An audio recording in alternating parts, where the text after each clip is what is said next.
मतलब जब आप हमारी अवस्था में थे 20-21 में, तो आपकी मानसिक स्थिति क्या थी अपने लक्ष्य को लेकर? भगवान की प्राप्ति, केवल भगवान की प्राप्ति, केवल भगवान। हम तो 13 वर्ष की अवस्था से घर से निकले। हम हमारे जब गुरु आश्रम में रेख हल्की हल्की आ रही थी मुझ के, तो देखो पक गए। एक ही लक्ष्य था भगवान की प्राप्ति, बस। हम घर से निकले थे तो एक ही लक्ष्य था भगवान की प्राप्ति, मुझे भगवान मिल जाए, बस, और कुछ नहीं। और हमें पता ही नहीं था संसार के भोगों का, उस समय तो पता ही नहीं था, क्योंकि गांव में पैदा हुए। गांव में 15, 16, 17 तक तो, अब तो मतलब 12 वर्ष का बच्चा आपको पढ़ा देगा, क्योंकि मोबाइल रखता है। उस समय मोबाइल की सृष्टि नहीं थी। और 13 वर्ष की अवस्था में बचपन से हमारा अभ्यास था गीता, रामायण, चालीसा, ये सब पढ़ना। तो हमारे दिमाग में एक बात बैठ गई थी कि जीवन का परम लाभ है भगवान की प्राप्ति। नहीं, कभी कभी जैसे ऐसी स्थितियां आई हैं तो भगवान ने तुरंत चमत्कार दिखाया है। भगवान ने तुरंत हमारे मन को घसीटा है। जैसे कई बार निराशा आई कि मतलब ऐसी परिस्थिति, इतना कष्ट सह रहा हूं, फिर भी कुछ अंदर अनुभव में नहीं आ रहा है, बड़े उदास हुए, खिन्न, तो कोई न कोई संत आ गए और ऐसा उपदेश किए कि एकदम मन में फिर उत्साह हुआ, फिर आगे बढ़े, फिर आगे बढ़े। अब तो कोई ना उत्साह की ना निरुत्साह की, इनका कोई महत्व नहीं रह गया। अब उत्साह का भी और निरुत्साह का कोई महत्व नहीं रह गया। चाहे मन विषाद युक्त हो या हर्ष युक्त हो, इससे कोई संबंध नहीं रह गया। अब तो मतलब भगवान की केवल अपार कृपा में डूब रहा हूं। नहीं तो शरीर को लेकर के अगर हम वर्णन करें तो कष्ट ही कष्ट है। तो हम अब वो यही तो मजा है, मनुष्य जीवन का यही मजा है कि मृत्यु का दुख भोगते हुए भी ताल ठोक के निकल जाए, हर कष्ट सहते हुए मुस्कुरा के निकल जाए। यही तो मस्ती है, और किसी मस्ती सही हम जितेंद्रियता, भगवान का चिंतन, यही मजा है। मजा ये है कि अपने आप से संतुष्ट रहो। शरीर बीमार है तो बीमार रहने दो, क्या फर्क पड़ता है। निकुंज अग्रवाल जी, मथुरा से। राधा वल्लभ श्री हरिवंश महाराज जी। महाराज जी, मैंने आपके सत्संग में प्राय कई बार सुना है कि हमें अपने जीवन में भजन करते रहना चाहिए, भजन से सब कुछ प्राप्त हो सकता है। महाराज जी, मेरा प्रश्न है कि भजन का वास्तविक अर्थ क्या है? महाराज जी, क्या भजन और नाम जप एक ही होता है? वैसे भजन का तात्पर्य होता है भगवत भाव में भर करके ठाकुर सेवा, समाज सेवा, माता पिता की सेवा, परिवार की सेवा, इसे भजन कहते हैं। और जो नाम, उसे जप कहते हैं, सुमिरन कहते हैं, चिंतन कहते हैं। इसीलिए महान ज्ञानियों में अग्रगण्य श्री हनुमान जी महाराज कहते हैं, कहा हनुमंत विपति प्रभु सोई, जब तो सुमिरन भजन न होई। 2 शब्दों का प्रयोग किया, सुमिरन नाम जप और भजन सेवा। नाम जप करते हुए समाज की सेवा, परिवार की सेवा। इसे ही गीता में भगवान जी कह रहे हैं, सर्वदा सर्वकालेषु माम निस्मर युद्ध च। मेरा स्मरण करते हुए युद्ध रूपी भजन कर। भजन मतलब सेवा, कर्तव्य का पालन करना, ये भजन के अंतर्गत आता है। और नाम जप, ये सुमिरन, चिंतन, स्मरण, जप, इसके अंतर्गत आता है। किसका प्रश्न है, समझ पा रहे हो? हाँ, शरीर से खूब सेवा करें। हमारे ये तीनों पवित्र होने चाहिए, तन, मन और धन। तन सेवा से पवित्र होता है, मन सुमिरन से पवित्र होता है, और धन दान से पवित्र होता है। शोधन धन्य प्रथम गति जाकी। भगवत भक्तों की सेवा, संत सेवा, समाज सेवा, बीमारों की सेवा, गौ सेवा, विप्रों की सेवा, इससे धन पवित्र होता है। और तन से माता पिता की सेवा, शास्त्र आज्ञा के अनुसार कर्तव्य कर्म का पालन करना। और मन भगवान के सुमिरन में, तो तन मन धन तीनों पवित्र हो गए, वो भगवान को प्राप्त हो जाता है। धवल सुरेश जी। राधे राधे महाराज जी। महाराज जी, मैं मेरे गुरुजी से दीक्षित हूँ और गुरु मंत्र के साथ भगवान राम, नारायण और अन्य नामों का भी जप करता हूँ। मन अलग अलग नामों में आनंद लेता है, इसलिए एक निष्ठ जप और एकांत भाव में टिक नहीं पाता। मेरा मन हनुमान जी को पाने का भी करता है, तब राम जी का जप करता हूँ, नारायण को पाने का करता है। और प्रभु जी, क्या मैं अपने गुरु मंत्र के साथ अन्य नामों का भी जप करूँ या केवल प्रारंभिक साधना में ये अत्यंत आवश्यक भी है, क्योंकि मन एक जगह टिकता नहीं प्रारंभिक साधना में। लेकिन जब प्रेम का स्फुरण होगा तब ये सब नहीं होता। लड़की का जब तक ब्याह नहीं होता तो 100 फोटो देखे तो दोष नहीं माना जाएगा, लेकिन ब्याह के बाद अगर 100 फोटो देखे तो तो ऐसे ही जब तक हमारा भागवतिक संबंध दृढ़ नहीं हो जाता। जब दृढ़ हो जाता है तो हमारे आचार्य कह रहे हरिवंश महाप्रभु, रसना कटो जो अन रटो, निरख अन फुटो नयन, श्रवण फुटो जो अन सुनो, श्री राधा जस में। श्री गोस्वामी तुलसीदास जी करे, एक भरोसो एक बल, एक आस विश्वास, एक राम घनश्याम हित, चातक तुलसीदास। चातक की तरह प्रेम, चाहे प्राण निकल जाए, बने तो रघुवर ते बने, बिगड़े तो भरपूर, तुलसी औरन ते बने, ता बनिबे पे धूर। जब भाव आता है तो फिर अभी कोई भाव थोड़ी आ गया है। प्रारंभिक में हनुमान चालीसा, राम रक्षा स्तोत्र, शिव चालीसा, ये सब प्रारंभिक भक्ति सबकी होती है। हम भी ऐसे चले, जब चलते चलते पहुंचते हैं तब फिर जाकर के वो एक स्वरूप में स्थिति आ जाती है। जैसे मीरा जी कह रहे, मेरे तो गिरधर गोपाल दूसरों न कोई, जाके सिर मोर मुकुट मेरो पति सोई। एक निष्ठा, एक नाम निरंतर, बहुत कठिन है। एक नाम में मन को निरंतर लगा पाना बहुत कठिन है, और लग गया तो जीत गया। तो अभी हमें चाहिए कि जैसे आप कर रहे हैं, हम इसका सपोर्ट करते हैं, ऐसा करना चाहिए। कभी राम जप रहे, कभी कृष्ण जप रहे, कभी नारायण जप रहे। हमको पहला कदम संसार के चिंतन से हटकर भगवान के चिंतन में लगाना है। वो भगवान के किसी भी विविध नाम रूप लीला स्थान में लगे, फिर धीरे धीरे हमको समेटना है। समेट करके जो गुरु ने इष्ट दिया, मंत्र दिया, नाम दिया, उस पर हमें स्थित हो जाना है। पर प्रारंभिक दशा ये सबकी होती है और सबको करना चाहिए, क्योंकि मन एक जगह नहीं टिकता है, उसको विविध नाम रूपों में। इसीलिए भगवान के हमारे अनंत नाम है, अनंत नाम है। किसी भी नाम को लो तो उन्हीं भगवान का तो ले रहे हैं, कोई अंतर नहीं। नारायण कहो, राम कहो, हरि कहो, श्याम कहो, राधा कहो, दुर्गा कहो, वही एक परम तत्व है, दूसरा नहीं है। पर प्रीति जब आएगी तो ये बर्दाश्त नहीं होता, प्रीति में फिर ये बर्दाश्त नहीं होता। उधो मन न भये 10-20, एक हुतो सो गयो श्याम पे। आपको आराध है, नाही न रहो हेमा ठोर, वो स्थिति एक अलग आ जाती है। डॉक्टर स्वप्निल धर्माधिकारी जी, राधे राधे। राधे राधे महाराज जी।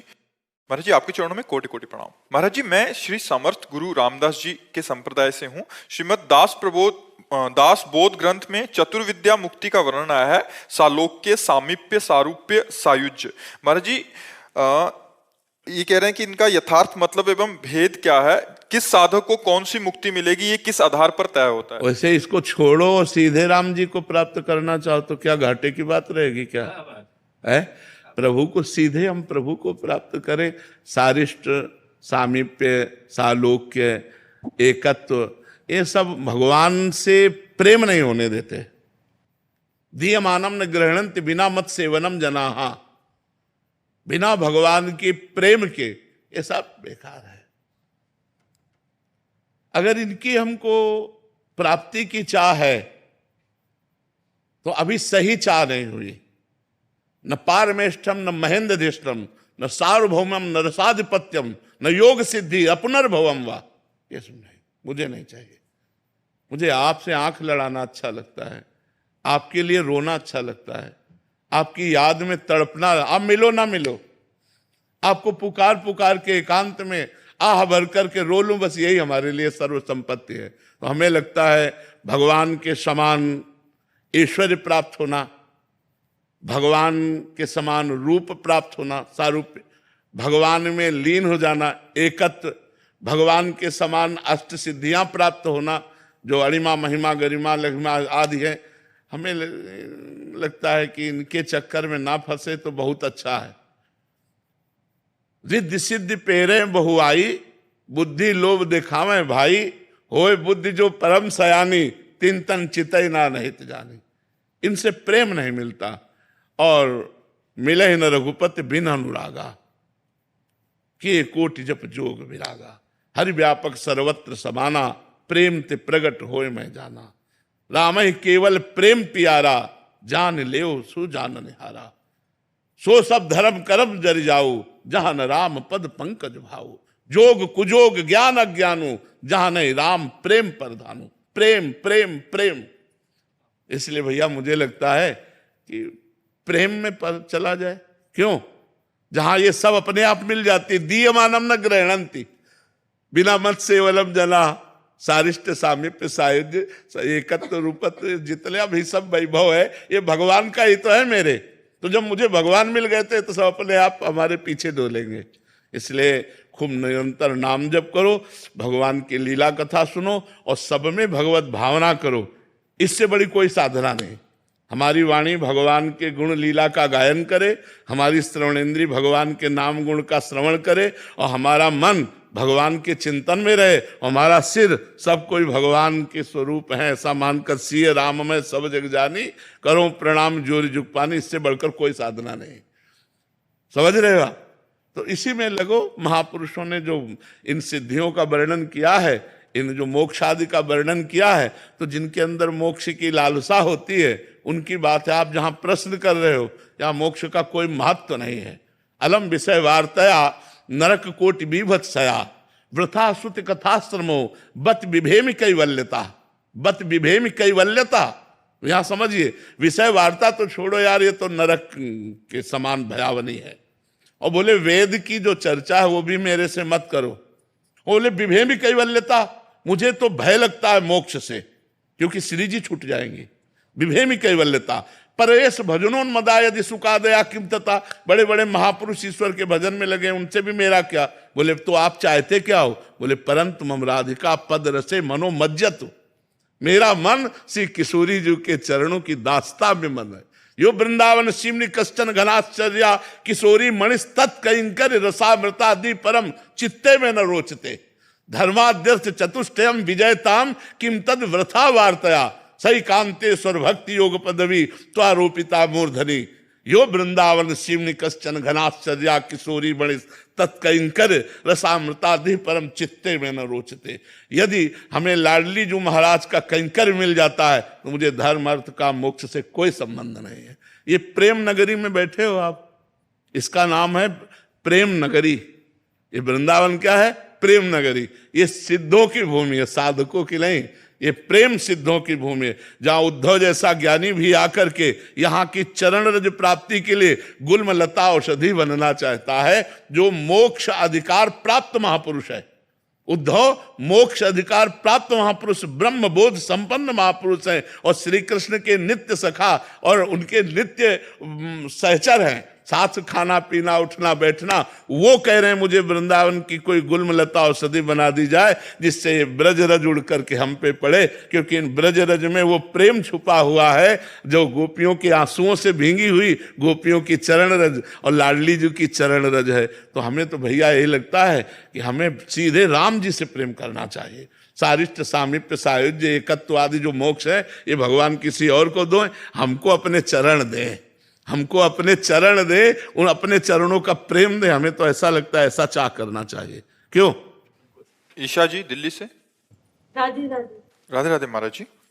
महाराज जी, अहंकारहीन बनने की इच्छा भी क्या अहंकार नहीं है? अनेक साधनाएं अहंकार को मिटाने की ओर ले जाती हैं, पर क्या अहंकारहीन बनने की इच्छा भी अहंकार की नहीं? इच्छा तो ऐसा नहीं, नहीं ऐसा नहीं। अहंकारहीन बनने की इच्छा अहंकार नहीं है।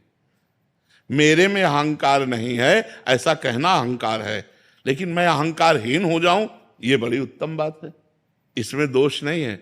मैं अहंकारहीन हूं ये कहना अहंकार से ही है, क्योंकि बिना अहम के आप कैसे समझ पाए। लेकिन मैं अहंकारहीन हो जाऊं ऐसी चाह करना जरूरी है। मैं अहम रहित हो जाऊं, दैन्य हमारे हृदय में आ जाए, तो अहंकार नष्ट नहीं होता, अहंकार परिवर्तित होता है।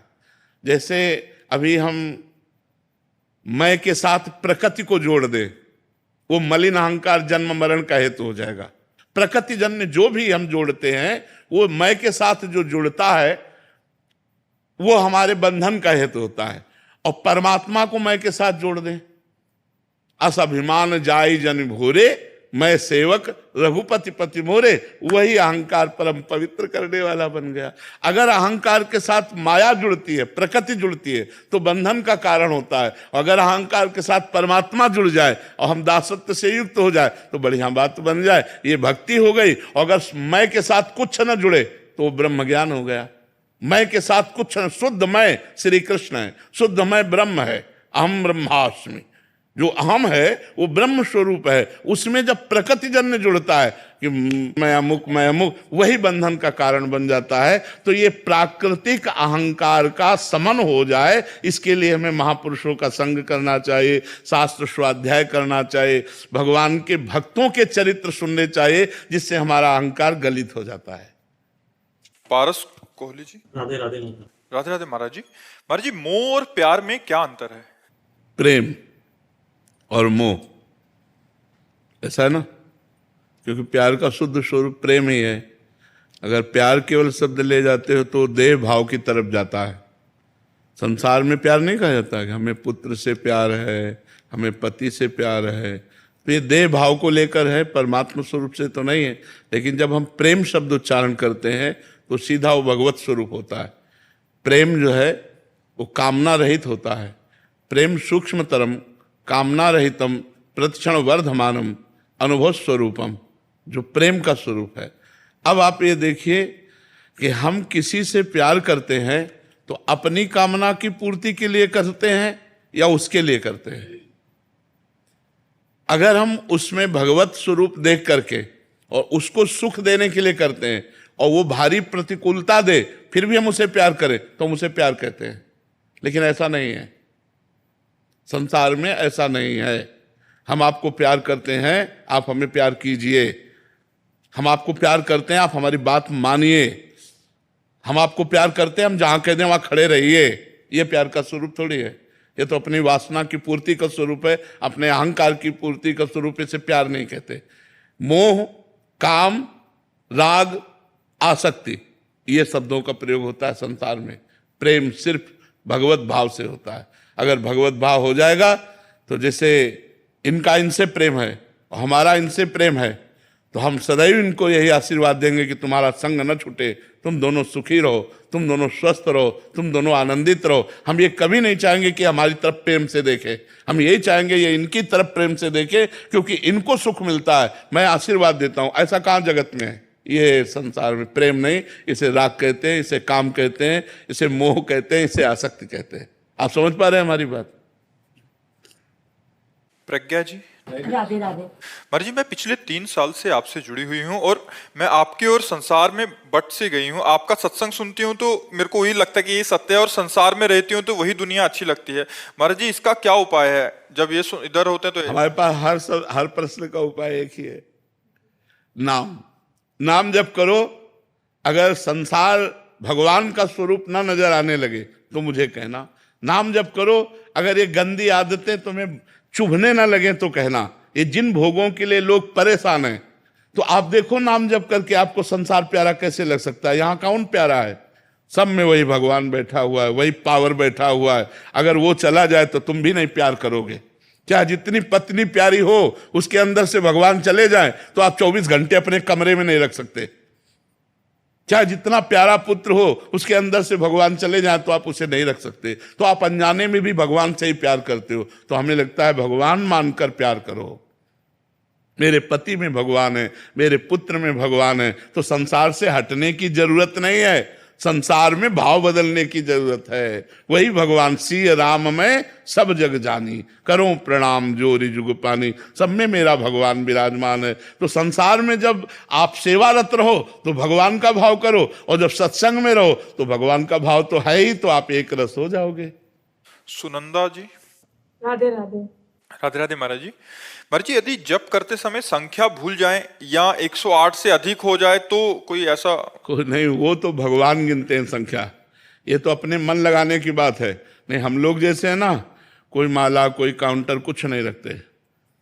जैसे देहाती भाषा में कहते हैं ना, धुआंधार जपते। तुम गिन लो, हे प्रभु तुम गिन लो, कितने जपे वो तुम गिनो। हिसाब तुम्हें देना है, कोई हमें हिसाब करना है क्या? हिसाब तो आपको करना है। और आप हमारी श्वासों में बैठे हो, आप हमारे हृदय में बैठे हो, गिन रहे हो। जब शुरुआत भजन की जाती है तो संख्या से ज्यादा मन लगता है। आज 50,000 नाम जप किया, आज 60,000 नाम जप किया, तो हमारा मन और लगता है। बकाया सही मात्रा में गणना तो भगवान कर रहे हैं। आप अगर भूल चूक कर रहे हो गणना में तो उसकी चिंता मत करो, भगवान देख रहे हैं, भगवान उसकी पूर्ति करेंगे। आशीष जी दिल्ली से। श्री हरिवंश। श्री हरिवंश महाराज जी, महाराज जी, आपकी अनंत कृपा है। जब से मैं आपसे जुड़ा हूं, जीवन में अनेक सकारात्मक परिवर्तन हुए हैं। आपके द्वारा दी गई दिनचर्या को अपने जीवन में उतारने का भी प्रयास कर रहा हूं। जो दिनचर्या पहले 1-1.5 घंटे में हो जाती थी, अब उसमें और ज्यादा समय लगने देने लग गया हूं। महाराज जी, क्या मैं सही दिशा में आगे बढ़ रहा हूं? हमारी प्रार्थना है कि अगर गृहस्थ में हो तो एकांत में बैठकर ज्यादा समय देना उचित नहीं है, कार्य करते हुए भगवान का चिंतन करना उचित है। मान लो आप 1.5 घंटे की जगह 4 घंटे बैठने लगे, उस पर हम राजी नहीं है। बैठना आवश्यक नहीं है। हम कह रहे हैं 10 मिनट आप ठाकुर जी की सेवा करो, इसके बाद 24 घंटे अपने कार्य में रत रहो। जो जहां तैनात हो, जो जहां कार्य कर रहे हो, किसानी, व्यापार, नौकरी, अपनी नौकरी को पूजा समझो और अंदर से भगवान का नाम स्मरण करो। इससे बढ़िया साधना नहीं हो सकती। अगर आप 1.5 घंटे बैठे तो शेष समय आपको लगेगा मैंने तो पूजा कर ली है। नहीं, हमारी पूजा ऐसी नहीं होनी चाहिए। हमारी पूजा हर समय होनी चाहिए, हर श्वास हमारी पूजा होनी चाहिए। हम कार्य करते हुए भगवान का मंगलमय नाम जप करें और ईमानदारी से अपने कार्य को पूरा करें। यही सबसे बड़ी पूजा भगवान की है। गृहस्थी में बात अच्छे से समझ लेनी चाहिए कि बैठ करके आसन में पूजा करना, कभी समय मिले तो कर लो, नहीं तो किसान हो, व्यापार हो, जो भी नौकरी आप कर रहे हो, आप उसी को पूजा मानिए और खूब नाम जप कीजिए। नाम जप जरूर कीजिए तो आपकी सच्ची पूजा हो रही। समय मिले तो वो भी पूजा कर लो और समय ना मिले तो उसके लिए असंतुष्ट नहीं होना कि हमारी पूजा नहीं हुई, तुम्हारी पूजा हो रही। फावड़ा चल रहा है, राधा राधा, एक एक फावड़ा में नाम जप करो। तुम्हारे जैसा कौन संत होगा जो भगवान का नाम जप करते हुए मेहनत करके कमाता है, परिवार का पोषण करता है, साधु महात्माओं की सेवा करता है, गौ ब्राह्मणों की सेवा करता है, समाज की सेवा करता है। उससे बड़ा त्यागी संत और कौन हो सकता है, जो खुद मेहनत करके सब कुछ दूसरों को अर्पित करता है। तो ऐसे चलो, गृहस्थी में ऐसे चला जाता है। सौरभ कुमार अग्रवाल। राधे राधे महाराज जी। राधे राधे महाराज जी। महाराज जी, मैंने देखा है कि कई बार बहुत ही सज्जन और धार्मिक व्यक्ति भी बुढ़ापे में कष्ट झेलते हैं क्योंकि उनके बच्चे धर्म के मार्ग पर नहीं चलते, जबकि उन्होंने अच्छे संस्कार दिए। ये नई खेती, लेकिन पुरानी उन्होंने खेती जो की है उसको भोगना पड़ता है। जो पुराने कर्म किए हैं उनको भोगना पड़ता है, इसीलिए बुढ़ापे में उनको कष्ट मिलता है। तो अगर हम आज अव्यवस्था में हैं, दुख में है और धर्म से चलते रहे तो कल हमने वो कर्म किया है जो हमें दुख दिखा रहा है।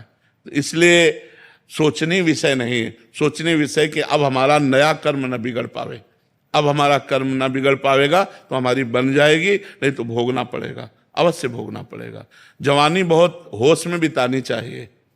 अगर जवानी में अपराध बन जाते हैं तो फिर बुढ़ापे में भोगने पड़ते हैं, फिर आगे जन्म भी भोगने पड़ते हैं। तो यौवन अवस्था एक तूफान अवस्था है। इस अवस्था में बढ़िया बन जाए, अपने माता पिता को खूब भगवान की तरह मानकर पूजे, उनको गाली न दे, उनको मारे ना, तो तुम्हारे पुत्र तुमको जरूर पूजेंगे, ये निश्चित बात है। अगर आपने अपने माता पिता के साथ व्यवहार किया गलत, तो फिर आप जब वृद्धावस्था में पहुंचेंगे तो कहीं ना कहीं भगवान बुद्धि वैसी तुम्हारे बच्चों की बदल देंगे, जो वो दूर होंगे या नजदीक होंगे तो तुम्हें क्लेश देंगे, तुम्हें अशांति प्रदान करेंगे। श्री हरिवंश महाराज जी। महाराज जी, वैसे तो दास आपके बल से आपके ही वचन सुनने का प्रयास करके आपने दुर्गुणों को समाप्त कर रहे हैं, लेकिन जब काम की बात आती है तो बहुत कोशिश के बाद भी काम से प्रयास्त हो जाता हूँ। महाराज जी, आपके वचनों से पता चला कि काम साधक को सबसे आखिर तक परेशान करता था। काम बहुत बड़ा, सबसे बड़ा शत्रु, भगवान ने गीता जी में भी कहा है, सबसे बड़ा शत्रु काम। ये सबको परास्त करता है, सबको रुलाता है। लेकिन राम से बढ़कर काम थोड़ी है। एक चीज ये ध्यान रखिए, उन्हीं का एक पावर है, उन्हीं का पावर है। देखो, जब हम भगवान से विमुख होकर के संसार का चिंतन करते हैं, विषयों का चिंतन करते हैं, तो काम हावी होता है। अगर हमारा चिंतन ना हो तो काम हम पे हावी नहीं हो सकता। बात को, मूल बात को पकड़ो। ध्यायते विषयान पुंसान संगास्ते सुप जायते संगात संजायते कामा। काम कब उत्पन्न होता है? जब हम विषयों का चिंतन करते हैं। हम गलत बात देखते हैं मोबाइल में, हम गलत बच्चों का संग करते हैं, गलत चिंतन करते हैं, तो जब गलत चिंतन करेंगे तो ये काम हावी हो जाएगा। आप गलत बात देखिए मत, गलत बात सुनिए मत, गलत बच्चों का संग मत कीजिए और गलत चिंतन मत होने दीजिए। काम आ जाए तो हमें बताओ। जब हम उसी में घुस जाते हैं चिंतन में, ऐसे से ऐसा, ऐसे से ऐसा, अब वो छा गया, अब आपको पागल बना देगा। अब आपसे कोई गलती हो जाएगी, चाहे वो स्वयं गलती करो या किसी के संग से गलती करो, अब वो गलती करा देगा। आप पहले पॉइंट पर संभाल सकते हैं, दूसरे पॉइंट पर बहुत कठिन, तीसरे पॉइंट पर नहीं संभाल पाएंगे। जहां मान लो देख के, सुन के या भोगे हुए पूर्व विषय का जहां चिंतन है, आप उसे रोक लो। राधा राधा राधा राधा घबराओ कि हम मार डालेगा ये हमको, कहीं ना कहीं हमें गिराएगा, कहीं ना कहीं हमें फंसाएगा। राधा राधा राधा राधा राधा राधा, वो कहेगा सुनो हमारी बात, वो आपके अंदर पेश करेगा, सीन पेश करेगा, सुख पेश करेगा, बार बार वो जलाएगा, मेरी बात सुनो। वो आपको नहीं सुनना, राधा राधा राधा राधा राधा। और जहां तय हुआ, संकल्प बना, फिर आपकी ताकत नहीं कि आप रोक सके, फिर वो क्रिया हो जाएगी। बाद में भले रो, बाद में भले पश्चाताप करो, वो आपको परेशान। तो ध्यायते विषयान पुंसांस संगास्ते सुपजायते संगात संजायते कामः। तीसरी स्थिति में काम अपना प्रभाव डाल देगा। जब विषय स्फुरणा होगी तो हम विषय चिंतन करेंगे, और विषय संकल्प बनेगा तो विषय क्रिया हो जाएगी। अगर हम बार बार इसीलिए प्रार्थना करते हैं, बचो मोबाइल से, ऐसे दृश्य देखने से बचो जो तुम्हारे चिंतन में आ जाए, गलत चिंतन कर दें। ऐसे संग से बचो जो तुमको ऐसी प्रेरणा दे कि अमुक क्रिया से, अमुक संग से सुख मिलता है, उनके संसर्ग से बचो। चिंतन आपका ठीक बना रहेगा तो आपको काम परास्त नहीं कर पाएगा, और चिंतन बिगड़ गया तो सब बिगड़ गया। चिंतन ही धन है, अगर चिंतन बिगड़ गया तो सर्व बिगड़ गया, समझ लो। चिंतन अगर सही चल रहा है तो अकेले कमरे में बैठो चाहे समाज में बैठो, सुरक्षित हो। और चिंतन गलत चल रहा है तो अकेले कमरे में बैठे हुए भी आप भ्रष्ट हो जाओगे, अपने आप से आप अपने बाप को भ्रष्ट कर लोगे। इसलिए चिंतन संभालो। अनन्यस चिंतयन्तो माम, भगवान कह रहे अनन्य मेरा चिंतन करो, निरंतर मेरा चिंतन करो। चिंतन, अब ये शास्त्रीय बात है, अगर अंदर का चिंतन नहीं संभालोगे तो फिर वो पशुता आ जाएगी और गलत आचरण हो जाएंगे। श्री हरिवंश महाराज जी, आपके चरणों में कोटि कोटि दंडवत प्रणाम। गुरुदेव भगवान, माया ऐसा जाल रच देती है कि मैं कामनाओं की पूर्ति करने के लिए पाप कर देता हूँ। उस समय मन में विचार आता है कि ये पाप है, लेकिन तो खुद को रोक नहीं पाता, कर देता हूँ। पूर्ति हो जाने के बाद पश्चाताप करता हूँ और एकांत में रुदन होता है। मेरे साथ बार बार ऐसा हो रहा है महाराज जी, इस पे विजय प्राप्त कैसे कर पाऊं? जो माया बहुबार नचावा, जास चरित लखिकाहु न पावा, शिव विरंचिका मोह है को है बपुराण। ऐसी बलवती माया है। भगवान स्वयं कह रहे हैं, दैवी हेषा गुणमयी मम माया दुरत्या। बचने का एक उपाय है, निरंतर भजन। भगवान एक उपाय बता रहे हैं, भजन। अगर राधा राधा राधा राधा राधा, तो जो बाद में आप जलन करते हो, बाद में आप रोते हो, तो अभी सही रोना नहीं आता। जिस दिन सही जलन आ गई, उस दिन आपके अंदर एक निष्ठा आ जाएगी, प्राण त्याग सकता हूं लेकिन गलत नहीं कर सकता, बस उसी दिन से बंद हो जाएगा। जब तक रोना तो आता है लेकिन उसमें सुख बुद्धि है, अच्छा लगता है, तब तक नहीं रुकेगा। और जब घृणा हो जाएगी कि नहीं नहीं नहीं, तब फिर दुख देगा। जब अंदर से वास्तविक दुख आ जाएगा, तब फिर गलत काम नहीं होंगे, नहीं हो सकते। और या भगवान के ऊपर छोड़ दो, फिर ऐसी समस्या में तुम्हें डालेंगे कि अपने आप ठीक हो जाओगे। उनके बहुत हथकंडे हैं, बहुत हथकंडे, बहुत गुरु है। वो ऐसा फंसाते कि उस गली ले जाओगे, उस गली ले जाओ। वो सोच नहीं सोच सकते तुम, जो तुम्हें सोच परास्त करती है ना, वो सोच नहीं सकते, कांप जाओगे, ऐसा फंसा देंगे, ऐसा फंसा देंगे वो। तो हाँ, तो बस फिर सही ढंग से पश्चाताप हो जाए तो हम गलत आचरण छोड़ सकते हैं। नहीं बच्चा, ये आपकी बात नहीं है, बड़े बड़े ज्ञानियों की। ज्ञानी नाम अपि चेतांसी देवी भगवती हिसा बलादा कृष्ण मोहाय महामाया प्रेक्षति। जो ज्ञानिन कर चित अपरई बरियाई विमोह बस करे। अरे छोटी मोटी बात है, भगवान की प्रचंड माया बड़े बड़ों को मोहित कर। पता चलती है क्या कि माया है? कभी बताओ किसी को मिली हो माया, तो हमें बताओ कि ये माया है। आप किसको माया कहते हैं? भ्रम। भ्रम, मैं शरीरधारी हूं, इसी भ्रम से सारे पाप होते हैं। ये भ्रम मिट जाए तो आप शुद्ध बुद्ध परमात्मा के अंश परमात्मा स्वरूप हैं। आपको कुछ नहीं चाहिए, कोई भोग नहीं चाहिए, आप स्वयं आनंदमय हैं। ईश्वर अंश जीव अविनाशी चेतन अमल सहज सुख राशि, सहज परमानंद स्वरूप आप हैं। इन क्षुद्र भोगों में कहीं आपको तृप्ति थोड़ी मिलेगी, पर अज्ञान भ्रम, बस इसी भ्रम से ये पूरा संसार परेशान है। जो ज्ञान प्राप्त कर लिया, जो भजन करके बुद्धि शुद्ध कर लिया, वही निकल गया। नहीं पुनरपि जननम पुनरपि मरणम पुनरपि जननी जठरे शयनम। इस बार मनुष्य शरीर मिला, फिर कहो कुत्ता का मिले, सुअर का मिले, नाली का कीड़ा बनना पड़े, क्या न बनना पड़े, क्या क्या न। इसलिए राधा राधा राधा राधा, पाप आचरण से बचो, भगवान नाम जप करो, पवित्र भोजन पाओ और खूब सेवा करो, खूब कर्तव्य का पालन करो। इसलिए मनुष्य जीवन मिला है, कायर बनकर बैठने के लिए नहीं मिला। खूब कर्म करो, अच्छे कर्म करो, धन कमाओ, परिवार को सुख दो, समाज को सुख दो, इसलिए आपको मनुष्य शरीर मिला है। महाराज जी कभी कभी काम अगर मस्तिष्क में आता है तो नाम से उसे काटने की कोशिश करता हूँ, तो ऐसा सवाल आता है कि काम में भी नाम को बीच में ला रहा हूँ मैं। नहीं, जरूर लाना चाहिए। जब तक नाम नहीं लाओगे तब तक काम तुम्हें गिरा देगा। नाम है तो काम को तुम परास्त कर सकते हो। अगर नाम जब नहीं चल रहा तो फिर वो तो अपना अधिकार कर ही लेगा। हाँ, अच्छा, अगर मूल में देखो तो काम कौन है? मूल में देखो तो काम कौन है? भगवान का ही तो अंश है। देखो, भगवान श्री कृष्ण के पुत्र प्रद्युम्न रूप में काम ही तो अवतार ले रहा है। अगर उसमें पावर है तो भगवान का ही तो है। यदि हम भगवान का नाम जप करेंगे और भगवान से प्रार्थना करेंगे तो क्या काम हम पर दया करके हमें छोड़ नहीं देगा? विचार करो, छोड़ देगा। जब हम गलत आचरणों पे चलते हैं तो काम हावी होता है, और जब हम सही आचरणों पे चलते हैं तो वही काम सही रूप ले लेता है। अब हमारे अंदर कामना आ गई, कब भगवान से मिलूं, कैसे भगवान को देखूं, कैसे मैं संसार से, ये भी तो काम है, कामना है। गलत भोगों की कामना हट गई, अच्छी कामना आ गई, हमारा काम बन गया। तो हमें नाम जप करना चाहिए, अधिक से अधिक नाम जप। जब काम आदि दोष हो तो कीर्तन करना चाहिए, क्योंकि उस समय मन नहीं लगेगा तो जोर जोर से राधा राधा राधा राधा कीर्तन करना चाहिए। यही उपाय है इन गंदी आदतों से बचने का। नहीं तो पूरा संसार इन्हीं में फंसा हुआ है। आप थोड़ी केवल फंसे हो, आप तो भक्त हो इसलिए अपनी बात कह रहे हो, पूरा संसार इसी में फंसा हुआ है। बोले या ना बोले, अपना रजिस्टर जांच लो तो गलत ही गलत मिलेगा।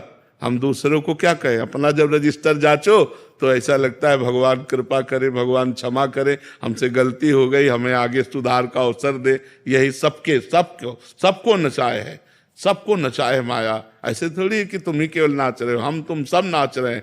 बच वही पा रहा है उतना जितना जो भजन कर रहा है। जो हर समय भजन में तो पूरा बच गया, थोड़ा भजन तो थोड़ा बच गया, आधा भजन तो आधा बच गया। जिस समय भजन नहीं होगा, का हनुमंत विपत्ति प्रभु सोई, जब तो सुमिरन भजन होई। उसी समय माया फंसा लेगी जब हम भजन से विमुख हैं, भगवान से विमुख हैं।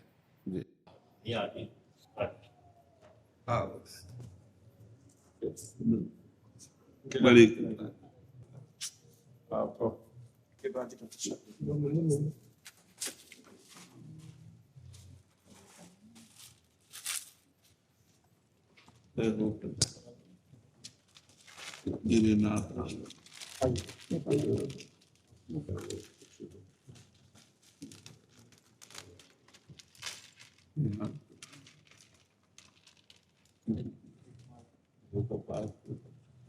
स्वास्थ्य आपका भगवान ठीक रखे और सबको आनंद रहे। हम ये बात का पूरे भारतवर्ष में नहीं, विश्व में एक अच्छे संत के रूप में आपकी प्रतिष्ठा स्थापित हुई, तो इससे सनातन भी गौरवान्वित। तो मेरे को भी लगता है कि अब आपको भगवान दीर्घायु और स्वास्थ्य जो है बनाए रखें आपका। अब दोनों किडनी फेल है, रोज डायलिसिस होता है, जब तक चले तब तक चले, ऐसा खेल है। एक बार महाराज जी आपको बताएं कि पिछले विगत कुछ वर्षों में देखते थे कि धन, वैभव और ज्ञान ये जिनके पास आ रहा है उनमें कहीं ना कहीं अहंकार आ रहा है। और आपको देखने के बाद भक्ति मार्ग जो है वो सबसे बड़ा है। तो भगवान से ही कहते हैं भगवान ना ऐसा धन दीजिए, ना ऐसा ज्ञान दीजिए जिससे अहंकार हो जाए, दूसरे को छोटा समझने लग जाए। आपको देखते हैं, आपकी वाणी सुनते हैं तो ये लगता है कि आपके मन में, आपके शब्दों में, आपके विचारों में ऐसे भगवान प्रवाहित हो रहे हैं सबके मध्य। अब हमें आप संतों की कृपा से पता चला, शास्त्रों से पता चला कि सब में मेरे आत्माराम प्रभु विराजमान है, तो किससे अभिमान करें? हाँ ठीक। किससे? सब में मेरे प्रभु विराजमान हैं। अच्छा, वो गाली दे रहे हैं तो स्वामी है, समर्थ है, दे सकते हो। वो निंदा कर रहे हैं तो स्वामी हो, समर्थ हो, आप दे सकते हो। हम तो आपके दास हैं, आप जैसा चाहो। भगवान ने जैसा गीता जी में कहा, दंभो दर्पो ही मानश्च क्रोध पारुष्य में अज्ञानम चाभी जातस्य पार्थ संपद, ये आसुरी संपदाएं हैं। तो ये जिसमें आ गई तो ये तो फिर उसका मतलब निश्चित रूप से पतन की तरफ उन्मुख हो। भक्ति का जो शुद्ध ज्ञान स्वरूप प्रकाशित होती है वो सब में अपने इष्टाकार वृत्ति होती है। उमा जे राम चरण रत विगत काम मद कोह निज प्रभु में देखें जगत कैसन करें विरोध। बहु नाम जन्मनावंते ज्ञानवान माम प्रपद्यते वासुदेवा सर्वमिति। जब वो सब है, वासना वासुदेवस्य वासितम भुवनत्रयम सर्वभूत निवास, तो हमको विश्वास करना है इस बात पर कि मेरे प्रभु इस रूप में, मेरे प्रभु इस रूप में, मेरे प्रभु इस। अब प्रभु क्या करते हैं ये हमें सहना है, जैसा भी हो आपका ही हो। तो ये बात आप संतों से समझ में आई है कि ये सब मेरे प्रभु ही है। इसीलिए अब अंतिम जो इच्छा है कि ना कभी कहीं भ्रम पैदा हो कि प्रभु के सिवा और कोई है। बस यही बात हमारे मन में बैठे बैठे शरीर पूरा हो जाए कि मेरे प्रभु का ही ये सब विलास है, मेरा स्वामी ही सब रूप धारण किए हुए है, उसके सिवा कोई नहीं। जिधर देखो मेरे स्वामी सब रूपों में है, चाहे वो जड़ हो, चाहे वो चैतन्य हो, चाहे वो पापी हो, चाहे वो पुण्यात्मा हो, चाहे वो शुभ हो, चाहे अशुभ हो, मेरा स्वामी सब रूप में। एको हम बहुत श्यामा, मेरा स्वामी ही सब रूपों में विराजमान है जी। बहुत कृपा जो प्रभु मोहि अनुग्रह कीन्हा तो माई दरस सठी दिला। तो क्या है, कुछ जयपुर में कुछ लोगों का खासतौर से ये है यहाँ बैठे आपके सम्मुख, तो इन लोगों का ये संकल्प हुआ है कि वहाँ कोई महारुद्र शक्तिपीठ की संस्थापना करनी जी। तो बोले महाराज जी वृंदावन के एक संकल्प यात्रा के रूप में अपन इसको करें जी, और वहाँ जो है सबसे जो भी 10% संत महात्माओं का हो सके जी। महाराज जी ये स्वामी जी गलता पीठ जयपुर से हैं, अगर आपने कभी सुना हो, भक्तमाल ग्रंथ की वहीं रचना हुई जी। तो वहाँ पर ही आजीवन वहाँ रहे। तुलसीदास जी भी वहाँ आए, 3 वर्ष वहाँ रहे, प्रवास किया। रामचरितमानस का अयोध्या कांड वहीं लिखा उन्होंने। अच्छा। और नाभादास जी जो थे जी, वो वहां पर गलता जी की गद्दी की परंपरा में मतलब 3री पीढ़ी में हुए। वो आचार्य तो नहीं हुए गद्दी पर, लेकिन वहीं पूरे आजीवन रहे जी। और उन्होंने जो 5000 वर्षों में भागवत जी के बाद जो भक्त हुए भगवान के जी, उनका उल्लेख उसमें किया। तो उनकी भक्ति से प्रसन्न होकर ही तुलसीदास जी वहाँ पधारे थे जी। तो वहां पर बड़ा एक प्राचीन स्थान है, सतयुगीन स्थान है वैसे, कालव गंगा वहां प्रवाहित होती है। महाराज अब एक बस आपको देखकर एक बार लगती है, जैसे एक बड़ा कोई नेता होता है, मुख्यमंत्री है, प्रधानमंत्री है, उनका वैभव देखकर लोग उनसे प्रभावित होते हैं कि मेरे पीछे भी ऐसी भीड़ आए, मेरे पास भी ऐसी गाड़ियां हो, मेरे पास भी इतने लोग हों, ऐसी व्यवस्था हो। पर ये नहीं देखना चाहते कि उस पद के पीछे कितना तो संघर्ष है, कितनी तपस्या है और क्या जिम्मेदारियां हैं। आप जो कर रहे हैं उसके पीछे कितना त्याग है, कितना तप है, बहुत लोग उसको देखते हैं, लेकिन सब चाहते क्या है, हमारा भी महाराज जैसा वैभव हो जाए, ऐसे ही सब भीड़ हमारे लगी रहे।